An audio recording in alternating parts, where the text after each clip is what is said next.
Hello, YouTubers. This is teach you guys how to take off a torque converter off of a 2013 Chevrolet Camaro RS. If you got the V6 model automatic transmission, well, you might find yourself in a little burden trying to take these bolts off. A lot of you would think that you would have to bang it with a hammer and this whole converter housing would just fall off. But guess what? You're wrong. You have to remove these bolts. It's got, I believe it has 6 of them.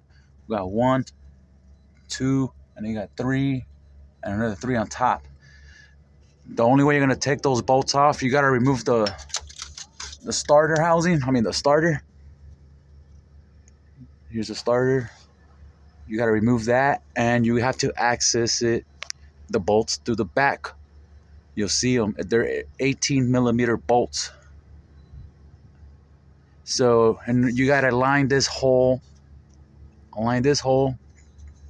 to the starter housing hole, and by doing that you put a socket on the crankshaft pulley.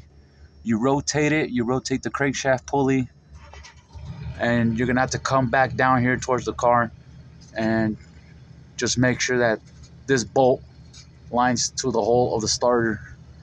So I'll show you guys. I'm gonna record another clip, that way you guys could get an understanding of it, but it's a little hard to say that, to access it, but you should access it pretty well on the driver's side.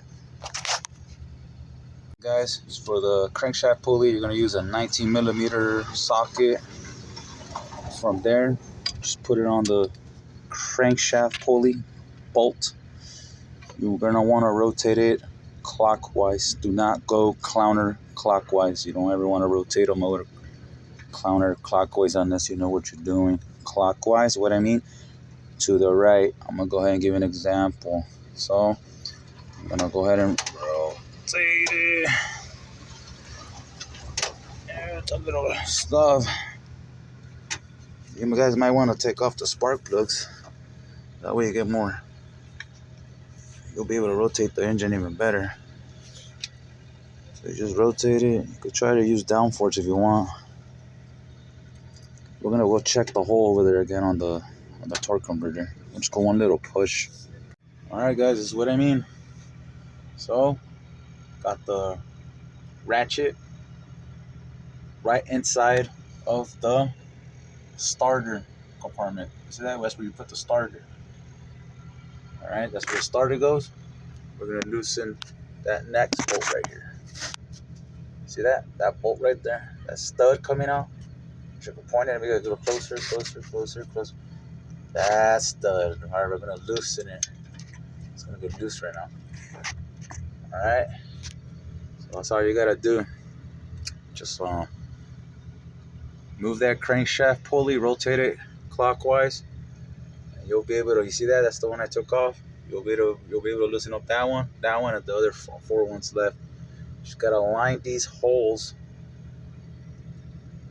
to the hole in the starter. You see that? How I have my ratchet? See that? You gotta line it. So when you rotate the crankshaft pulley, your flywheel is gonna move, so as well as your torque converter.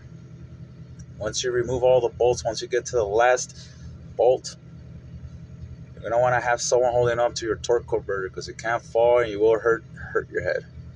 You'll hurt yourself. You'll probably crack your skull open. I don't even know how heavy those things are. So just be safe out there, guys. You can try to have, I would say this is like a 2-man job. It'll make it quick. It's more easier when it's a 2-man job. You can have someone rotating the pulley and you'll tell them to stop. But since I'm just one man, I guess so. On my end, 1 man is enough. Good luck, guys.